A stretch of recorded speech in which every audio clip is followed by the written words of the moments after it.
gang, it's me, Dr. Steve, and we've got a huge ruling coming out of the state of Georgia on the future of voting machines. Now, before we get into it, don't forget tomorrow, Friday, I myself have got a huge announcement you're not going to want to miss. If you're on my email list, you'll find out even sooner. So stay tuned. You're going to absolutely love it. And speaking of loving it, it's being widely reported that a district court judge has just ruled that the electronic voting machines used by the state of Georgia have substantial security flaws and must undergo judicial review. Federal Judge Amy Totenberg has denied a motion filed by Georgia election officials to dismiss a case that claims that the state's electronic voting system is indeed insecure. Now, ironically, you're going to love this. Ironically, this was a suit that was filed back in 2017, get this, by Democrats. This is a Democrat suit. And it was filed against this piece of work Secretary of State Brad Raffensperger. You might remember Raffensperger actually made a secret deal with the Democrat Party of Georgia to basically remove the chain of custody precedent of mail-in ballots back in 2020.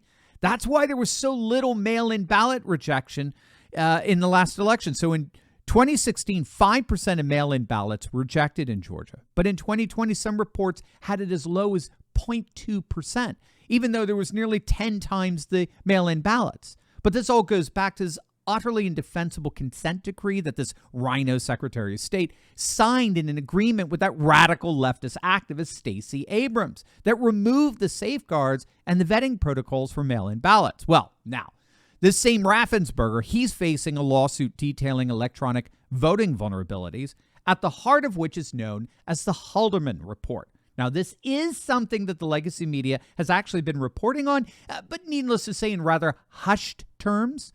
But it's a report that was put together by University of Michigan computer science professor Alex Haldeman.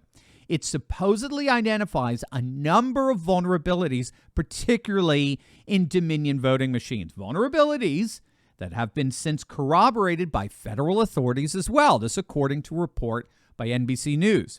More than 20 cybersecurity experts have defended Haldeman's report, and apparently it convinced this federal judge. In her 135-page order, Judge Totenberg concluded that according to the report, a hacker can, not necessarily has, but can alter the QR codes and modify voter selection. Well, what do you know? Welcome to the party, Judge. I don't need to rehearse who's been saying this now for years, but again, ironically, it was Democrats who were most concerned about these machines after the 2016 election. Funny how they get their day in court, albeit 6 years later. But hey, a win's a win. The judge has determined that there is an imminent risk that voters will have their voting rights suppressed by the use of these machines. And so a trial date has been scheduled now for January 9th to determine the integrity of these machines.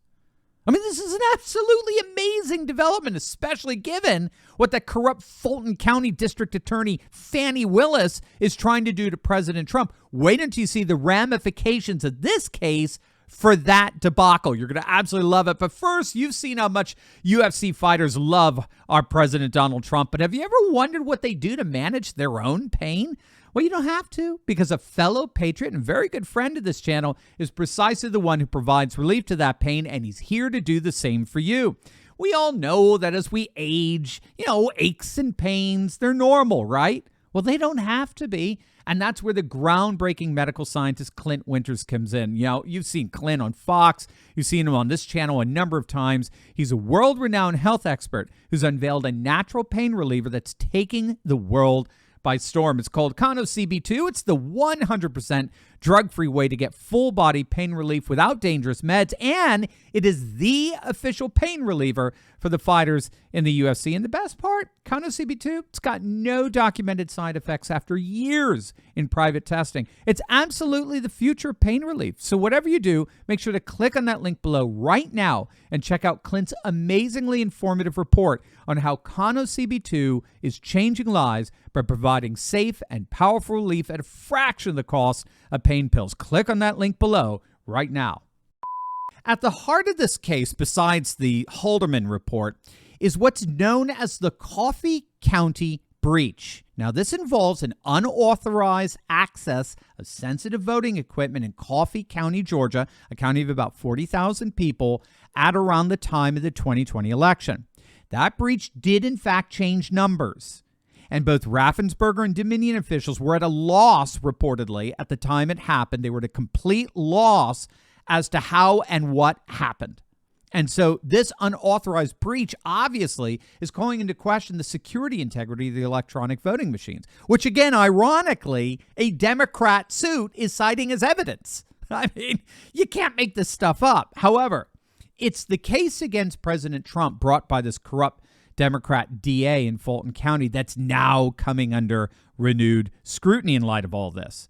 Obviously, if this judge rules that the use of these machines involves a violation of voting rights, obviously, this Fulton County case implodes.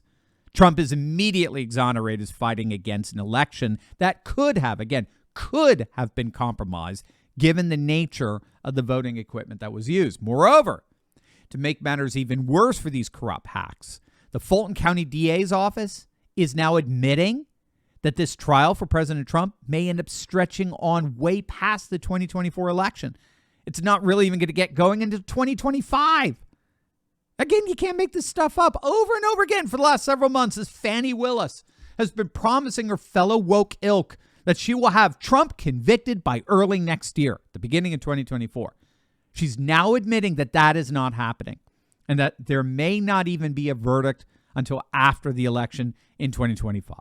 And then when you add on top of that this new federal court ruling calling into question the very integrity of the very voting equipment that was used in Fulton County in 2020. I mean, this whole thing is just totally unraveling right in front of their very woke eyes. So obviously we'll be keeping a very close eye on how things develop here, but it does look like we'll finally get some justice with regard to election integrity in more ways than one.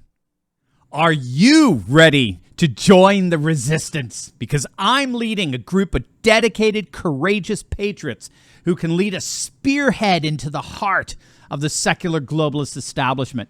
We punished Bud Light and Target, driven CNN and the legacy media to near bankruptcy, forced BlackRock to backtrack on ESG, and now we're seeing our conservative-dominated Supreme Court ending affirmative action and protecting religious liberty.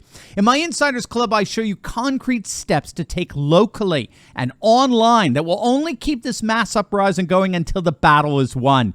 Don't wait. Click the link in my description below and join my Courageous Patriots Insiders Club today.